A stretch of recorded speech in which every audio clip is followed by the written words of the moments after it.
Assalamualaikum warahmatullahi wabarakatuh. Perkenalkan kami dari kelompok 4 untuk mata kuliah perancangan struktur baja dan kelompok kami akan menjelaskan tentang batang tekan. Sebelumnya untuk mata kuliah ini terdapat dosen mengampu yaitu Profesor Herman Pratikno, STM PhD. Terima kasih Prof untuk pengajarannya. Pada presentasi ini kelompok kami akan menjelaskan tentang teori kolom Euler, persyaratan AISC untuk kolom tekan, local buckling, torsional buckling, limit state untuk compression member, perhitungan panjang efektif untuk compression member, perhitungan nilai faktor panjang efektif pada compression member. Berikutnya akan dijelaskan oleh rekan saya. Berikutnya saya akan menjelaskan tentang kolom Euler. Perkenalkan, nama saya Rizky lagi dengan NRP akhir 024. Teori kolom Euler merupakan dasar dalam analisis ketajaman kolom tekan yang panjang dan ramping. Teori ini dikembangkan oleh Leonhard Euler pada abad 18 dan menjelaskan bagaimana kolom dapat mengalami buckling atau tekuk akibat gaya tekan aksial yang berlebihan. Next. Berikut merupakan pertemuan dari kolom Euler. Next. Oke. Selanjutnya merupakan persyaratan AISC kolom tekan. Persyaratan yang diberikan oleh American Institute of Steel Construction atau AISC digunakan untuk mendesain kolom tekan agar aman terhadap kegagalan akibat buckling atau tekuk dan compressive yield atau kelebihan tegangan tekan. AISC menyediakan persamaan untuk menghitung kekuatan nominal kolom tekan berdasarkan kondisi stabilitasnya. Apakah masuk dalam batas elastis atau sudah memasuki dalam batas inelastis. Next. Berikut untuk persamaan penentuan tegangan kritis yang ditentukan oleh AISC.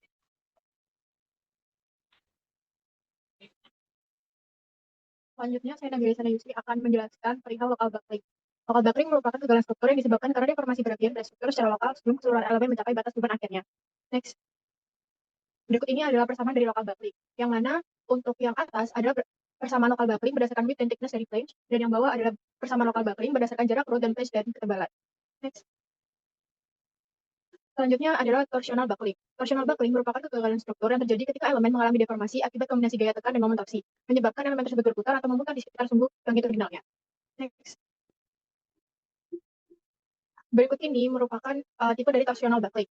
Yang pertama adalah lenturan buckling atau yang disebut dengan flexural Euler, yaitu gambar yang paling kanan kiri. Di sini merupakan kegagalan disebabkan karena defleksi bending atau lenturan di sekitar sumbu sesuai rasio kerampingan terbesar. Yang kedua ada putiran buckling, yaitu kegagalan disebabkan karena gulungan di sekitar sumbu longitudinal member. Ini bisa diukur jika potongan melintang sangat jelas simetris dengan elemen potongan melintang sangat ramping. Pada gambar ini adalah gambar yang kedua atau yang tengah. Yang terakhir adalah lenturan putiran buckling, yaitu kegagalan disebabkan karena adanya member yang melengkung dan menggulung berkelanjutan, yaitu diilustrasikan pada gambar ketiga yang sebelah kanan. Selanjutnya ini adalah persamaan untuk torsional buckling. Ada tegangan buckling Euler dan yang pertama dan yang kedua. Next.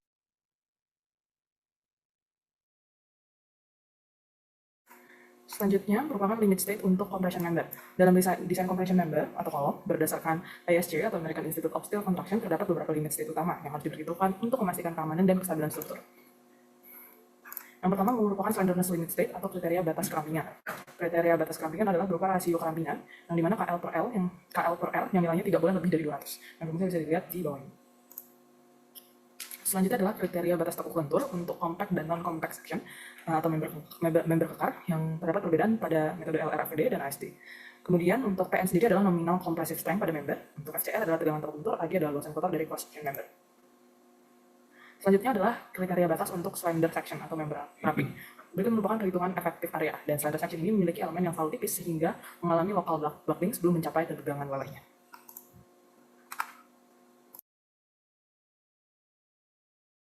Baik, selanjutnya adalah perhitungan panjang efektif untuk compression member. Jadi struktur kolom itu mempunyai dua karakteristik yaitu bahannya elastis dan non-elastis, yang masing-masing tentu memiliki kriteria tertentu. Baik. Berikut merupakan general formula yang digunakan, yaitu dari persamaan Euler untuk kolom elastis dan kolom non-elastis. Lalu terdapat grafik karakteristik dari suatu elemen struktur elastis dan non-elastis, yang mana yang perlu di garis bawahi adalah semakin besar nilai panjang efektif suatu struktur, maka semakin kecil juga nilai tegangan bucklingnya. Untuk kondisi inelastis terjadi ketika panjang efektifnya relatif lebih pendek, sehingga ia akan mengalami deformasi plastis dan dengan tegangan buckling yang besar. Dan kondisi elastis adalah ketika panjang efektifnya relatif lebih panjang, sehingga tegangan buckling nilainya semakin kecil. Kemudian terdapat metode untuk kualifikasi struktur. Ini berdasarkan dari ISC, dari LRFD dan ASD. Dan dengan masing-masing kriterianya, kemudian jika menggunakan tegangan izin, maka komponennya adalah terhadap tegangan aksial kompresi. Next. Lalu terdapat perhitungan critical buckling load berdasarkan persamaan Euler.